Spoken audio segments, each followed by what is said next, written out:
Hello dear students, स्वागत है एक बार फिर से आपके अपने चैनल डिफेंस ट्यूटर में। आज की इस वीडियो में हम बात करेंगे कोस्ट गार्ड नाविक जीडी के रिगार्डिंग स्टेज 1 सेक्शन 2 के मैथ्स के चैप्टर मैट्रिसेस एंड डिटरमिनेंट के लेक्चर 4 को। तो आपको बता दें कि इससे जो प्रीवियस 3 लेक्चर्स थे उसमें हमने आपको डिटरमिनेंट से रिलेटेड क्वेश्चंस आपको हमने करवाया था, और कुछ क्वेश्चंस यानी लेक्चर नंबर 3 में कुछ क्वेश्चंस हमने आपको होमवर्क के तौर पर भी दिया था और कहा था कि आप उसको बनाइएगा, और हमने उसको बता भी दिया था आपको कि किस तरीके से कैसे कैसे ऑपरेशन लगा के उसको बनाने हैं। तो डिटरमिनेंट आपका इस प्रीवियस 3 लेक्चर्स में हमने आपको कवर किया था। तो इस लेक्चर से यानी लेक्चर नंबर 4 से आपको हम मैट्रिसेस से स्टार्ट करेंगे। तो इस वीडियोज़ में भी आपको मैट्रिसेस ही हम बताएंगे, मैट्रिसेस से रिलेटेड क्वेश्चंस। तो चलिए बढ़ते हैं वीडियोज़ की ओर। यहाँ पे जो भी क्वेश्चंस दिए जा रहे हैं उससे आपको कंसेप्ट सिखाया जा रहा है, तो उसको सीखिए, और जो भी बुक से आप उसको बनाइए, उसको वहाँ से प्रैक्टिस कीजिए। और हमने आपके लिए फ्री में ऑनलाइन प्रैक्टिस सेट्स भी अरेंज किया है, जिसका लिंक आपको डिस्क्रिप्शन बॉक्स में मिल जाएंगे। तो वहाँ से भी जाकर आप अच्छे से प्रैक्टिस सेट्स को दीजिए, ठीक है। और आप सब स्टूडेंट का जैसा रिस्पांस रहेगा उसके अनुसार आपको और भी अधिक से अधिक प्रैक्टिस सेट्स आपके लिए प्रोवाइड करवाया जाएगा। तो चलिए बढ़ते हैं अपने इस वीडियोस की ओर। और आप सभी स्टूडेंट्स को बता दें कि इन सभी वीडियोस के पीडीएफ के रिगार्डिंग हमने आपके लिए 9 रुपीज़ का बैचेस प्लान किया है। तो आप सभी स्टूडेंट इस बैचेस में जरूर ज्वाइन होइए, ताकि क्या हो, आपको जो भी यहाँ पे वीडियोज़ दिए जाते हैं उसके पीडीएफ आपको इस बैचेस में मिल सके, ठीक है। तो चलिए बढ़ते हैं अपने इस वीडियोज़ की ओर। क्वेश्चन नंबर 1 की ओर बढ़ते हैं। यहाँ पे क्वेश्चन नंबर 1 में लिखा जा रहा है कि यदि यानी इफ़ a इक्वल टू इतना है, b इक्वल टू इतना है, तो a प्लस बी यानी देन a प्लस बी का वैल्यू क्या होगा। तो ये हमने आपको बताया था आपको प्रीवियस वीडियोस में, या फिर कह सकते हैं स्टार्टिंग में ही आपको जब हम मैट्रिक्स डिटरमिनेंट स्टार्ट किए थे वहाँ पे हमने आपको बताया था कि मैट्रिसेस और डिटरमिनेंट्स में जस्ट थोड़ा सा अंतर होता है। कि मैट्रिसेस क्या होते हैं आपके जनरली, देखिए ये हम आपको लुक में अंतर बता रहे हैं, हालांकि बहुत सारे डिफरेंसेस होते हैं, लेकिन यहाँ पे हम लुक में अंतर बता रहे हैं कि मैट्रिसेस में हमेशा इस प्रकार से ब्रैकेट आपको दिया जाता है, और डिटरमिनेंट में क्या होता है, मॉडुलस वाला ब्रैकेट होता है, ठीक है। तो ये उसके लुक में अंतर होता है, और इसको देखकर आप पहचान पाइएगा मैट्रिसेस कौन है और डिटरमिनेंट कौन है। तो यहाँ पे हमारा ए और बी क्या आपके मैट्रिसेस हैं, और आपको a प्लस बी का वैल्यू बताना है। तो किसी भी मैट्रिसेस को जोड़ेंगे तो मैट्रिसेस ही आएगा, घटाएंगे मैट्रिक्स आएगा, प्रोडक्ट करेंगे मैट्रिक्स आएगा, ठीक है। तो हमें क्या करना है, यहाँ पे प्रोडक्ट करना है। तो a प्लस बी को जोड़ने का तरीका क्या होता है, बहुत ही सिंपल तरीका होता है। वो कौन सा तरीका होता है, तो सिंपल क्या करते हैं, जो भी हमारे रो होते हैं और जो भी हमारे कॉलम होते हैं, जो भी रो और जो भी कॉलम, हमेशा याद रखिएगा कि मैट्रिसेस जब भी जुड़ते हैं क्या होते हैं, मैट्रिसेस जब ही जुड़ते हैं जब वो आपके क्या होते हैं, इक्वल ऑर्डर के होते हैं। यहाँ पे अगर हम देखेंगे मैट्रिसेस को तो ये 3x3 ऑर्डर का है, और ये भी क्या आपका 3x3 ऑर्डर का है, ठीक है। ये आपके होंगे तो जुड़ेंगे। और आपको बता दें कि यहाँ पे क्या होता है एक और चीज़, कि जो आपके मैट्रिसेस हैं आपके जब भी जुड़ेंगे, तो जैसे पहले वाले हमारे कॉलम का, ये हमारा कॉलम है, पहले वाले कॉलम का पहले वाले रो का पहला एलिमेंट पहले वाले कॉलम का, ठीक है। जैसे मान लीजिए ये पहले वाला कॉलम है, ये पहला वाला रो है, और इसका पहला एलिमेंट यह हो गया, ठीक है। तो ये हमारा पहले वाले कॉलम का पहला वाला एलिमेंट जो होगा वो जुड़ेगा दूसरे वाले आपके मैट्रिसेस के, दूसरे वाले मैट्रिसेस के पहले रो पहले कॉलम के पहले एलिमेंट से, ठीक है। उसी प्रकार आपके सेकेंड वाले कॉलम के पहले वाले रो के जो सेकेंड एलिमेंट होंगे वह जुड़ेंगे सेकेंड वाले कॉलम के पहले वाले एलिमेंट के, पहले वाले रो के सेकेंड वाले एलिमेंट से, ठीक है। तो ये तरीका होता है आपके मैट्रिसेस को जोड़ने का। तो ये कहानी है, हम आपको जोड़ के दिखाते हैं, आपको सब कुछ समझ में आएगा, ठीक है, सब कुछ समझ में आएगा, ठीक है। तो चलिए देखते हैं कैसे जोड़ेंगे हम यहाँ पे। तो चलिए ठीक है, तो यहाँ पे क्या करेंगे, जोड़ेंगे। सबसे पहले मैट्रिसेस का साइन देंगे, ठीक है, और जोड़ना स्टार्ट करेंगे। सिंपल जोड़ेंगे 2 को 1 से, ये 2 है हमारा, ये 1 है, क्या करेंगे 2 को 1 से जोड़ेंगे तो कितना होगा 3 होगा, ठीक है। फिर 3 को 2 से 5 होगा, फिर 1 को -1 0 हो जाएगा, ठीक है। यानी सामने सामने जोड़ते हैं, ठीक है। चलिए नीचे वाला क्या है हमारा, नीचे वाला जोड़ेंगे तो 6 + 0 6 हो जाएगा, -1 क्या हो जाएगा आपका -2, 5 में से 3 5 + 3 8, यहाँ पे हो जाएगा 5, यहाँ पे हो जाएगा 2, और यहाँ पे हो जाएगा 5, ठीक है। ये a प्लस बी का वैल्यू होगा, और इसी को मैच कीजिए, आंसर को मैच कर रहा है। तो 3 5 0 6 2 6 आपका -2 और 8 और 5 2 5, option number D is the right answer. तो ये जोड़ा जाता है, सिंपल तरीका होता है जोड़ने का, कुछ इसमें हाई लेवल का कुछ ऐसा होता नहीं है, ठीक है। अब चलिए नेक्स्ट क्वेश्चन हमारा क्या है, यहाँ पे भी आपको a प्लस बी करना है, सिंपल a प्लस बी हमें करना है, बहुत ही आसान काम है। क्या करेंगे, सामने सामने जोड़ेंगे, 1 + 1 2 हो जाएगा, फिर -2 -1 -3 हो जाएगा, फिर 3 + 2 5 होगा, फिर 5 + 4 9 हो जाएगा, फिर 2 + 0 2 होगा, और -4 और +3 क्या होगा -1 होगा। यही इसका आंसर होगा। इसका आंसर मैच कीजिए। ऑप्शन नंबर कौन सा है, ऑप्शन नंबर मैच कर रहा है हमारा बी मैच कर रहा है, ठीक है। तो B is the right answer, ठीक है। चलिए नेक्स्ट आपका क्वेश्चन है कौन सा है, नंबर 3 क्वेश्चन। नंबर 3 में आपको ए और बी के बीच डिफरेंसेस बताना है। तो डिफरेंसेस भी उसी तरह करते हैं जैसे हम क्या करते हैं, आपको एडिशन करते हैं। कैसे करते हैं, सिंपल सामने सामने वाले को ऐड करते थे, तो सामने सामने वाले को डिफरेंस भी करेंगे। तो 2 में से 3 गया तो -1, 3 में से 0 गया तो 3 हो गया, 0 में से -3 गया तो क्या होगा -3 होगा, 3 में से 0 गया तो यहाँ पे क्या होगा 3 होगा, ठीक है। तो -1 3 फिर -3 और क्या होगा 3, ठीक है। तो इसका आंसर मैच कीजिए, कौन सा मैच कर रहा है। तो इसका आंसर जो मैच करेगा वो है आपका ऑप्शन नंबर सी। क्या होगा? Option number C. ठीक है, चलिए नेक्स्ट क्वेश्चन आपका है नंबर 4 क्वेश्चन। देखिए मैट्रिसेस के जो आपके प्रोडक्ट होते हैं और कैसे डिफरेंसेस होते हैं और एडिशन होते हैं वो इसी प्रकार से होते हैं। यहाँ पे क्या है, क्वेश्चन थोड़ा डिफरेंट है। थोड़ा क्या डिफरेंट है, तो हमारा क्या है यहाँ पे कि मैट्रिसेस ए जो है इसमें 2 से मल्टीप्लाई किया गया है और मैट्रिसेस बी में 3 से मल्टीप्लाई किया गया है और देन फिर क्या किया गया है, इसको सब्सट्रैक्ट किया गया है। देन फिर इसको करके इतना करने के बाद इसको सब्सट्रैक्ट किया गया है। ठीक है, तो कैसे करेंगे इसको, हम कैसे करेंगे, तो सबसे पहले क्या करेंगे, हमारा जो ए है उसमें क्या करेंगे, 2 से मल्टीप्लाई करेंगे। ठीक है, तो 2 इंटू ए निकालेंगे। तो 2 इंटू ए का वैल्यू क्या होगा, तो हमने आपको बताया था, अगर आपने प्रीवियस वीडियोस को देखा होगा तो हमने आपको वहाँ पे कहा था कि मैट्रिसेस जब भी होते हैं और डिटर्मिनेंट जब भी होते हैं, तो याद रखिएगा कि जब भी डिटर्मिनेंट होते हैं और उसमें किसी भी कह सकते हैं कि किसी भी कॉन्स्टेंट से अगर मल्टीप्लाई करते हैं, किसी भी नॉन जीरो कॉन्स्टेंट से अगर मल्टीप्लाई करते हैं, तो वो हमारा जो नॉन जीरो कॉन्स्टेंट होता है वो आइदर एक रो में या फिर आइदर एक कॉलम में क्या होता है, मल्टीप्लाई होता है। ठीक है, ये हमारा डिटरमिनेंट का प्रॉपर्टी होता है। लेकिन मैट्रिसेस में ऐसा नहीं होता है। मैट्रिसेस में क्या होता है कि जब भी हम किसी भी एक पार्टिकुलर नॉन जीरो कांस्टेंट से किसी भी मैट्रिसेस में मल्टीप्लाई करते हैं, जैसे यहाँ पे पार्टिकुलर नॉन जीरो कांस्टेंट कौन सा है, 2 है। ये क्या है, नॉन जीरो कांस्टेंट है। इसको हम क्या कर रहे हैं, मैट्रिसेस ए में मल्टीप्लाई कर रहे हैं। तो इसको मल्टीप्लाई करेंगे तो इसमें कैसे मल्टीप्लाई होगा, तो इसमें जब मल्टीप्लाई करेंगे मैट्रिसेस में, तो ये हमारे सारे एलिमेंट में क्या होगा, 2 से मल्टीप्लिकेशन होगा। तो ये डिफरेंस होता है आपके मैट्रिसेस और डिटरमिनेंट्स में, और इस पर क्वेश्चन भी बनता है। ठीक है, इस पर भी क्वेश्चन बनता है। ठीक है, तो इस बात को आप याद रखिएगा, ये प्रॉपर्टी है मैट्रिसेस डिटरमिनेंट का। तो जब हम 2 से मल्टीप्लाई करेंगे तो 4 हो जाएगा, 12 हो जाएगा, 6 हो जाएगा, -2, 2 और 10, इस तरीके से 2 हो जाएगा। इसी प्रकार से क्या करेंगे, 3b निकालेंगे। 3b क्या हो जाएगा, 3 से मल्टीप्लाई करेंगे 3, 6, -3, 9, -3, 12। ठीक है, यही होगा ना। चलिए अब हमें निकालना क्या है, हमें निकालना है 2a - 3b। बहुत सिंपल वर्क है। क्या करेंगे, पहले वाले एलिमेंट को इस वाले पहले एलिमेंट से क्या करेंगे, सब्सट्रैक्ट करेंगे। तो 4 में से 3 गया तो क्या होगा आपका 1 होगा। फिर 6 में से 6 गया तो 0, 2 में से -3 गया तो क्या होगा आपका 5 हो जाएगा। फिर नीचे क्या होगा आपका 12 में से 12 गया तो 0, फिर ये आपका होगा 1 और ये होगा आपका कितना, 10 में से 9 गया तो 1। तो इसका आंसर ये होगा 105011। ठीक है, ऑप्शन नंबर कौन सा है, सी इज द राइट आंसर। तो बस यहाँ पे एक ही चीज़ था कि आपको सीखना था कि जब भी किसी मैट्रिसेस में किसी पर्टिकुलर नॉन जीरो कांस्टेंट से मल्टीप्लाई करते हैं तो सारे एलिमेंट में मल्टीप्लाई होता है। क्या होता है, सारे एलिमेंट में वह मल्टीप्लाई होता है। नेक्स्ट अब है नंबर 5 क्वेश्चन का। क्या है, नेक्स्ट है हमारा नंबर 5 क्वेश्चन। यहाँ पे आपको पूछा जा रहा है एक्स और वाई का मान। यदि इफ इतना इक्वल टू इतना, देन एक्स प्लस वाई का वैल्यू क्या होगा, एक्स प्लस वाई नहीं, एक्स एवं वाई, यानी एक्स एंड वाई का वैल्यू क्या होगा। ठीक है, पहले एक्स का वैल्यू बताना है, फिर वाई का वैल्यू बताना है। कैसे बनाएंगे बताइए, इसको हम कैसे बनाएंगे। तो सिंपल है, आपको याद रखना होता है कि जब भी दो मैट्रिसेस हमारे इक्वल होते हैं, तो हमारे मैट्रिसेस के प्रत्येक जो आपके एलिमेंट होते हैं वो दूसरे वाले मैट्रिसेस के एलिमेंट के बराबर होता है। यानी कहने का मतलब यहाँ पे हमारा जो x+1 है वो किसके बराबर होगा, 8 के बराबर होगा। क्योंकि ये पूरा मैट्रिसेस पूरे इस मैट्रिसेस के बराबर है। तो ऐसा तभी पॉसिबल हो सकता है जब एक एक एलिमेंट आपस में क्या होंगे, बराबर होंगे। ठीक है, तो x+1 = 8 होगा। तो यहाँ से हमारा वैल्यू क्या आएगा, x = 7।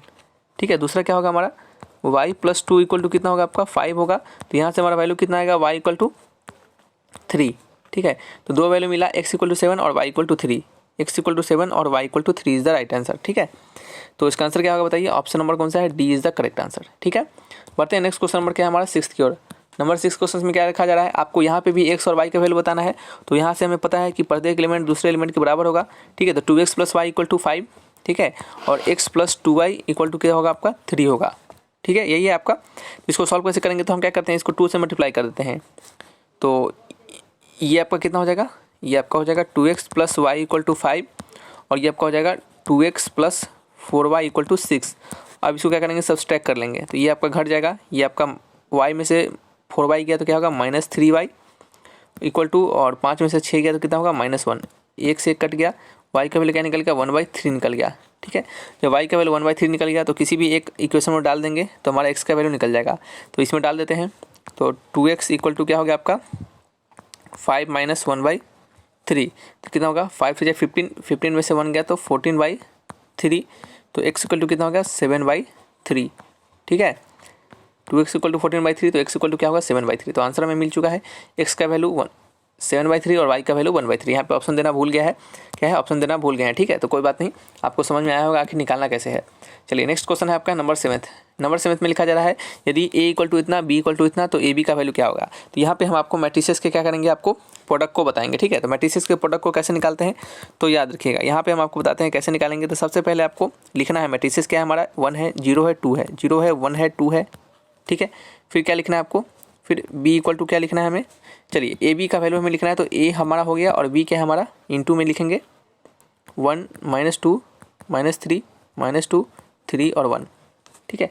चलिए यहाँ पे कुछ चीज़ आपको पता होना चाहिए मैट्रिक्स के प्रोडक्ट के रिगार्डिंग, क्या होना चाहिए पता। तो यहाँ पे जो हमारा रो है वो कितना है, 1 है 2 है रो, ठीक है। कॉलम कितना है आपका, 1 है 2 है 3 है।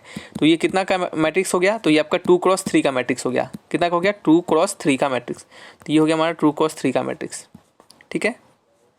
ये कितने का हमारा मैट्रिक्स हो जाएगा, तो ये एक कॉलम है, ये दूसरा कॉलम है, सॉरी हाँ ठीक है, ये एक कॉलम है, ये दूसरा कॉलम, रो कितना हो गया, 1 रो 2 रो 3 रो, ठीक है। तो ये कितने का हमारा मैट्रिक्स हो गया, तो 3 हमारा रो है और 2 कॉलम में 3x2 का मैट्रिक्स हो गया, ठीक है। तो मैट्रिसेस के प्रोडक्ट के समय आपको क्या ध्यान रखना होता है, तो मैट्रिसेस के प्रोडक्ट के समय हमें इस बात का ध्यान रखना होता है कि जब भी कभी भी 2 मैट्रिसेस तभी प्रोडक्ट होंगे जब पहले वाले मैट्रिसेस का कॉलम, ये क्या है हमारा है कॉलम, क्या है हमारा कॉलम, यानी कहने मतलब कि पहले वाले मैट्रिसेस का कॉलम, फिर से सुनिएगा, 2 मैट्रिसेस तभी मल्टीप्लाई होंगे जब पहले वाले मैट्रिसेस का कॉलम दूसरे वाले मैट्रिसेस के रो के बराबर होगा। पहले वाले मैट्रिसेस का कॉलम दूसरे वाले मैट्रिसेस के रो के बराबर होगा, तभी जाकर हमारा कोई भी 2 मैट्रिसेस क्या होगा आपका मल्टीप्लाई होगा, ठीक है। तो यहाँ पे आप देख सकते हैं कि पहले वाले मैट्रिसेस का कॉलम 3 है, दूसरे वाले मैट्रिसेस का रो 3 है, दोनों आपस में बराबर है, तो ए इंटू बी जो होगा वो पॉसिबल होगा, ठीक है। तो अब आपको ये पता चल चुका है। तो आखिर ए इंटू बी को मल्टीप्लाई कैसे करेंगे, तो ए इंटू बी को मल्टीप्लाई करने का तरीका कैसे होता है, तो याद रखिएगा, हम क्या करते हैं, यहाँ से स्टार्ट करते हैं मल्टीप्लिकेशन करना और इस प्रकार से मल्टीप्लाई करते हैं, ठीक है। पहले वाले का रो पकड़ते हैं और क्या करते हैं, हम दूसरे वाले मैट्रिसेस के कॉलम से मल्टीप्लाई करते हैं। फिर नेक्स्ट क्या होगा हमारा, इसी तरह जाएगा, फिर दूसरे वाले का रो पकड़ेंगे और दूसरे वाले कॉलम के रो से, पहले वाले का रो पकड़ेंगे और दूसरे वाले मैट्रिसेस के कॉलम से मल्टीप्लाई करेंगे, ठीक है। तो ये हमारा ऑर्डर होता है, इस प्रकार से जाके इस प्रकार जाना, ठीक है। चलिए, तो इसी को क्या करेंगे, हम फॉलो करेंगे। नेक्स्ट हम क्या करते हैं, नेक्स्ट पेज लेते हैं और इसको सॉल्व करते हैं। क्वेश्चन नंबर कौन सा है आपका, 7th का आंसर है, ठीक है। तो 7th का आंसर कैसे निकालेंगे, तो दिखिएगा यहाँ पे मैट्रिसेस। और एक और बात यहाँ पे हमने बताना आपको भूल गया है कि और जो आपका मैट्रिक्स का ऑर्डर आता है, यानी हमारा जो प्रोडक्ट आएगा, order of matrix A B, यानी ए बी जो मैट्रिक्स होंगे उसका ऑर्डर क्या आएगा। तो सबसे पहले तो रूल क्या होता है हमारा कि जब भी 2 मैट्रिसेस तभी प्रोडक्ट होंगे जब पहले वाले मैट्रिसेस का कॉलम दूसरे वाले मैट्रिसेस के रो के बराबर होगा। और जो हमारा कह सकते हैं कि जो ऑर्डर आता है, यानी हमारा जो मैट्रिसेस प्रोडक्ट करने के बाद आता है उसका ऑर्डर कितना होता है, तो उसका ऑर्डर होता है पहले वाले मैट्रिसेस के रो और दूसरे वाले मैट्रिसेस के कॉलम के बराबर। यानी ये हमारा क्या है, पहले वाले मैट्रिसेस का रो 1 है और दूसरे वाले मैट्रिक्स का क्या है आपका कॉलम है C2 है, ठीक है। तो इसका जो ऑर्डर आएगा क्या आएगा, R1 इंटू C2 आएगा, क्या आएगा, R1 इंटू C2 आएगा, ठीक है। ये आपका 2 इसका रूल होता है मल्टीप्लिकेशन के रिगार्डिंग। तो इसको हम क्या करेंगे, अब सॉल्व करते हैं। तो सबसे पहले क्या करेंगे, इधर से जाएंगे और इधर चले जाएंगे, ठीक है। तो स्टार्ट करते हैं। तो 1 इंटू 1 क्या होगा, 1 इंटू 1, फिर प्लस का साइन देंगे, फिर 0 इंटू -2, देखिए लिख देते हैं एक बार, पहला बार आपको 1 इंटू 1, फिर प्लस का साइन देंगे, फिर क्या होगा, फिर इस वाले का इसके साथ 0 इंटू -2, 0 इंटू -2, फिर प्लस का साइन देंगे, फिर 2 इंटू -3, फिर 2 इंटू -3, ठीक है। फिर उसी प्रकार इसको क्या करेंगे, इससे करेंगे, ठीक है, क्योंकि ये 2x2 का मैट्रिक्स है। तो पहले वाले रो को इसके साथ, फिर पहले वाले रो को इसके साथ, फिर नेक्स्ट में क्या करेंगे, फिर दूसरे वाले रो को इसके साथ, फिर दूसरे वाले रो को इसके साथ, ठीक है। तो इस तरीके से इसको क्या करेंगे, मल्टीप्लाई करेंगे। तो फिर करते हैं, फिर क्या होगा, 1 इंटू -2, 1 इंटू -2, ठीक है। फिर क्या होगा हमारा, यहाँ पे प्लस का साइन दिया जाएगा और फिर 0 इंटू 3, फिर प्लस का साइन, फिर 0 इंटू 3, फिर प्लस का साइन क्या होगा, फिर हमारा प्लस का साइन, फिर क्या होगा आपका 2 इंटू 1, 2 इंटू 1, ठीक है। अब चलिए नेक्स्ट क्या है हमारा, इसको फर्दर आगे सॉल्व करते हैं। कहाँ चला गया, यहाँ पे, ठीक है। तो 0 इंटू 1, फिर 1 इंटू -2, फिर 2 इंटू -3, ठीक है। 0 इंटू 1, फिर 1 इंटू -2, फिर क्या होगा आपका 2 इंटू -3, फिर यहाँ पे क्या होगा 0 इंटू -2, फिर प्लस में 1 इंटू 3, फिर प्लस में 2 इंटू 1, ठीक है। इसको क्या करेंगे, सॉल्व करेंगे। तो हमारा पहले वाले का वैल्यू आएगा -5, फिर 0, फिर -8 फिर क्या आएगा आपका 5 आएगा। तो ये क्या होगा, इसका आंसर होगा, यानी ए बी का जो वैल्यू होगा वो इसके बराबर होगा। ठीक है, इसको सॉल्व कीजिए, सॉरी इसका आंसर मैच कीजिए। आंसर मैच कौन सा हो रहा है, आंसर हो रहा है आपका ऑप्शन नंबर ए मैच कर रहा है। ठीक है, तो A is the right answer. समझ रहे हैं। तो इस तरीके से क्या करते हैं, मल्टीप्लाई हम करते हैं। बस कंसेप्ट आपको पता चल चुका है, मल्टीप्लाई कैसे करना आपको पता चल चुका है। ठीक है, अब जब भी मल्टीप्लिकेशन का क्वेश्चन आएगा आपसे बनेगा, बिल्कुल बनेगा। ठीक है, अब देखिए ए इंटू बी आपको यहाँ पे भी निकालना है। ठीक है, तो फिर से करेंगे 1 1 0 1। जब याद रखिएगा हमेशा कि मल्टीप्लाई करते समय आप हमेशा मैट्रिसेस को सामने लिख लीजिएगा, ताकि क्या हो, आपको गलती होने का चांस कम हो। ठीक है, तो ये कितना होगा इसका वैल्यू, इसका वैल्यू आप मल्टीप्लाई कीजिएगा, तो हमने मल्टीप्लाई करके रखा है, तो इसका वैल्यू आता है 1001। ठीक है, तो इसका आंसर मैच कीजिए, ऑप्शन नंबर कौन सा है, B is the correct answer. ठीक है, तो अब ये बताने की जरूरत है नहीं आपको, हमने एक क्वेश्चन में अच्छे से सिखा दिया है। इस कारण से हम एक ही क्वेश्चन में ज़्यादा समय देते हैं, ताकि क्या हो, आने वाला क्वेश्चन जो हो उसमें ज़्यादा समय हमें ना देना पड़े। ठीक है, ये आप खुद से भी कर सके। क्वेश्चन नंबर 9 में आपको क्या निकालना है, ए बी ही निकालना है। तो चलिए निकालते हैं ए बी। ये पहला क्या है आपका, पहला वाला हमारा 2 है, -3 है, 4 है, 5 है, 1 है, -2 है। ठीक है, फिर क्या आपका इंटू में -1 है, 4 है, 0 है, 3 है। ठीक है, देखिए ऑर्डर देखिएगा तो 3 क्रॉस 2 का है ऑर्डर, 3 क्रॉस 2 का, और ये कितना आपका है 2 क्रॉस 2 का। ठीक है, ये देखते हैं, ये दो आपस में बराबर है, तो इसका ऑर्डर कितना बनेगा, आने वाला मैट्रिक्स से होगा 3 क्रॉस 2 का। ठीक है, चलिए तो इसको सॉल्व करते हैं, फर्दर आगे सॉल्व करते हैं। तो हमारा जो सॉल्विंग होगा वो कैसे होगा आपका, पहले इसको उठाएंगे, इसके साथ करेंगे, फिर इसको उठाएंगे, इसके साथ करेंगे। ठीक है, तो चलिए करते हैं। तो 2 इंटू -1 और क्या होगा आपका प्लस में -3 इंटू 0, तो 2 इंटू -1 क्या होगा आपका -2 हो जाएगा। ठीक है, फिर क्या होगा आपका 2 इंटू 4 8 हो जाएगा, और 3 3 जान क्या होगा आपका 9 होगा, तो 8 में से 9 गया तो क्या होगा आपका -1 हो जाएगा। ठीक है, उसी प्रकार से नीचे हमारा 4 इंटू -4 और ये क्या आपका 0 हो जाएगा, तो ये आपका हो जाएगा -4, और ये कितना हो जाएगा 4 4 16 और 5 5 15 16 और 15 31 हो जाएगा। ठीक है, फिर 1 इंटू 1 -1 है आपका, तो -1 हो जाएगा। ठीक है, फिर ये तो 0 ही है, फिर आपका हो जाएगा 4 इंटू 1 और -2 इंटू 3। ठीक है, तो ये आपका कितना हो जाएगा 4 इंटू 1 4 और -2 इंटू 3 -2 आ जाएगा। ठीक है, तो ये क्या होगा, इसका आंसर होगा। आप सोच रहे होंगे सर इतना जल्दी कैसे कर दे रहे हैं, तो देखिए आप प्रैक्टिस कीजिएगा तो आप भी इसको कर पाइएगा। ठीक है, आप जब प्रैक्टिस कीजिएगा तो आप भी इसको बिल्कुल कर पाइएगा। ठीक है, सिंपल जो लॉजिक है, जो तरीका है, वो वही तरीका है जो हमने आपको बताया है। चलिए नेक्स्ट क्वेश्चन क्या है हमारा, नेक्स्ट यहाँ पे 90 क्वेश्चन है। ठीक है, तो चलिए इस वीडियोस को रखते हैं यहाँ पे, मिलेंगे नेक्स्ट वीडियोस में। और बचे हुए कुछ आपके मैट्रिसेस के और भी क्वेश्चन हैं यहाँ पे, एक और आपको लेक्चर दिया जाएगा मैट्रिसेस पे, देन आपका मैट्रिसेस डिटरमिनेंट क्या होंगे आपके खत्म होंगे। ठीक है, तो चलिए रखते हैं इस वीडियो को, मिलेंगे नेक्स्ट वीडियोस में। Thanks for watching my video, तब तक के लिए बाय बाय।